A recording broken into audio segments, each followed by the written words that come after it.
What's up, Mackids and Maniacs? What's up, YouTube? Today I got a story about a character in the last story named Bobby.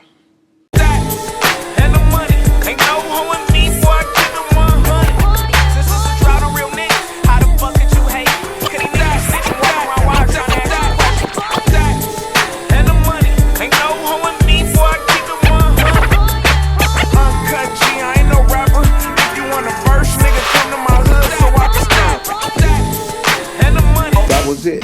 I never stopped banging. I started banging hard, then I got so hard till it was a shame. Welcome to another episode of kevmacvideos, true stories. In 2005, we sold the house in LA and I bought a house in Las Vegas. I also rented a room from Bobby in Windsor Hills, so I could commute from LA to Las Vegas to LA. Because at the time, there was nothing for me in Las Vegas. Hit a strip club, hit a casino, and then I'm back to LA. I had business in LA where we had an office on Slauson, me and baby S-Mac, and I was working on a magazine. We was doing interviews then, before YouTube, and I wrote a couple books. All this while I'm in LA, going back and forth.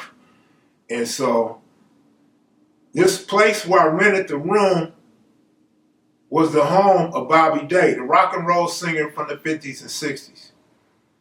And this was a full-fledged crack house. The reason why I call it a crack house, they smoked crack all day, every day in that house. You could never get no sleep between the arguing, between dope dealers coming to knock on their door to give out credit or to pick up some money. The neighbors, car too loud when they come home or warming their car up. It was always a lot of noise, a lot of friction in that house. It was like walking on eggshells. Between the violence and the police coming, it was never really a safe environment except for during the middle of the daytime.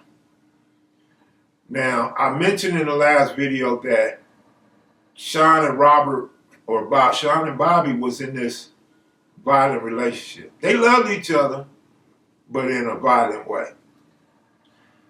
So Bobby would always call 911 on Shawn. 911, what's your emergency? 911, what's your emergency? 911, what is your emergency? Once he got her arrested. She did a county lid for domestic violence. So he said she beat her up. Well, she didn't take it to trial. She took a deal. So she got a year in jail for beating Bobby up.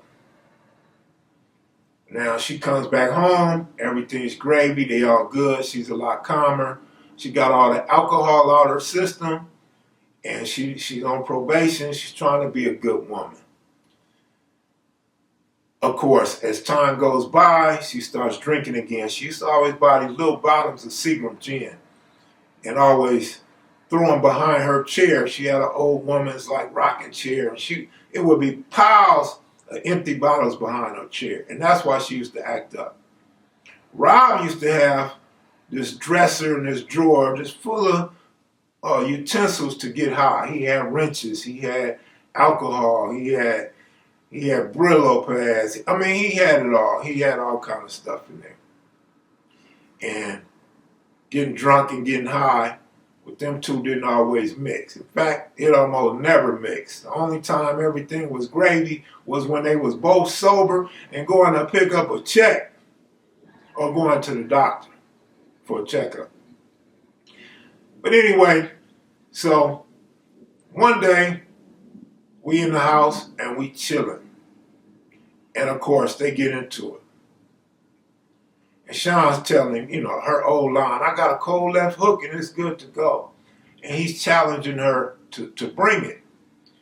And so they're going back and forth. You black ass bitch. You punk.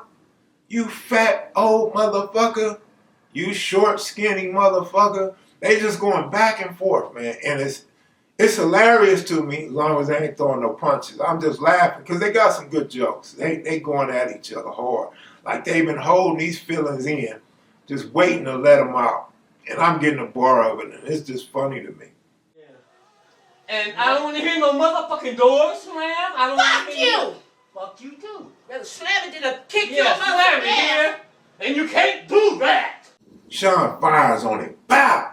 Hits him in his glasses. His glasses break in the middle. They break into two pieces. And he's upset. He can't really see now, so he can't really threaten the fighter and all that, so he's threatening to call the police. She telling him, nigga, call the police, you punk, bitch. Call the police. I'll still whoop your ass. When the police get here, you're going to have your ass whooped, and you're going to get your ass whooped when they leave too. And I'm just laughing my ass off because she's really punking him, but it's always him that's threatening the violence. He's always threatening violence on her, and he just couldn't take when she stood up to him. He wanted to be the man of the house. He had a little man complex. So they would always go at it. Think I won't? Try it. Try it, nigga. Try it. Try it. Try it. Are you bad?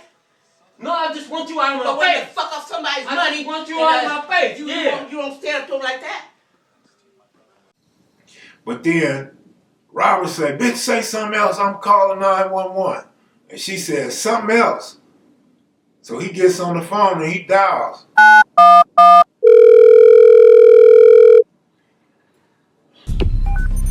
911, what's your emergency? This fat black bitch is in my house trying to run my house. I need you guys to come get her out of my house. She won't leave. He says, this is Bobby Day's son. Little itty bitty pretty one, Rockin' Robin. And 911 obviously knows this dude, or at least he thinks they should know him. And he's like, send the police over here right away. She's putting hands on me. And 911 tells him, sir, you have to quit calling. You call here too much and it's not an emergency. Call the local station. And he says, this is an emergency. I need this black bitch out of my house right now before she kills me. So he hangs up the phone and we're just sitting there. Everybody's quiet. Nobody's saying nothing. And a sheriff pull up. A couple cars, sheriffs pull up. And they got the flashlights on the house and they come knock on the door. And Bobby opens up the door. He opens up the door and the sheriff said, everything okay? He said, no. He said, this woman right here, come get her. And they said, well, what's your name? And he tells them his name. And they said, all right, well, turn around. He said, turn around for what? They said, turn around. He said, no, I'm not turning around. They said, yes, you are. Turn around. So he turns around and they handcuff him. He said, what are you handcuffing me for? It's that fat black bitch right there. And she like, huh? You know, she's, huh. She ain't saying nothing. She's just making those gestures. And they end up telling him, you got a warrant. You're going to jail. They don't even sweat Shawn. They don't even ask who I am. They don't sweat Shawn. They don't do nothing. But take him to jail. So that's the funny part. Is, nigga, you call on a spouse abuse. They so tired of you calling 911 that they took your ass to jail for warrants. That was some funny shit. Man, Bobby was so crazy, right, that whenever the people came, the gardeners came, they come every week on the same day, early in the morning. And when the gardeners would come, Bobby would yell out his window, you better turn that shit off. And these were some Latino gardeners. And they had a lot of patience with him. And they were used to this because it happened every week. And Bobby would just yell out their window, turn that shit off before I come stick a rake in your ass. And there was always some good responses. The Mexican would say something like, hey, come on out here, puto, and try it. And so you got Bobby just bluffing. He's talking all this mess, this violent mess. He's threatening them and everything. I'll come out there and stab you. Oh, yeah? Try it. So one day, Bobby gets dressed, and he goes on out there. And Bobby got this big butcher knife in his hand. And Bobby walks over toward him. And I'm like, oh, shit. I'm like, Shawn, he's finna stab this Mexican. Shawn, your dude finna go to jail. So we go to the front window, and we watching him. And the Mexican pull out one of them edgers. And he fired up the edger, and he's holding the edger like this, and Bobby stopped. He didn't want to get sliced up with that edger. And he's like, yeah, I'm going to call the police on you. I'm going to call the police on you, Holmes. You threatening us. You got a weapon. Yeah, you got a weapon. So they're going back and forth blaming each other. And he calls the sheriff. The sheriff comes. And like, what's the problem now, Bobby? And he tells him, he said, they making too much noise. They come out here too early. They not supposed to be working this early. People trying to sleep. And I'm like, man, this nigga is so crazy. Nigga, you got all this crack in your house and all this old shit. You got all this drama going on. You know you went to jail for calling the police on your girl. And here you are calling the police again. Because he felt entitled to the street. He felt he had seniority. He didn't want no kids riding skateboards, no kids riding bikes up and down the street.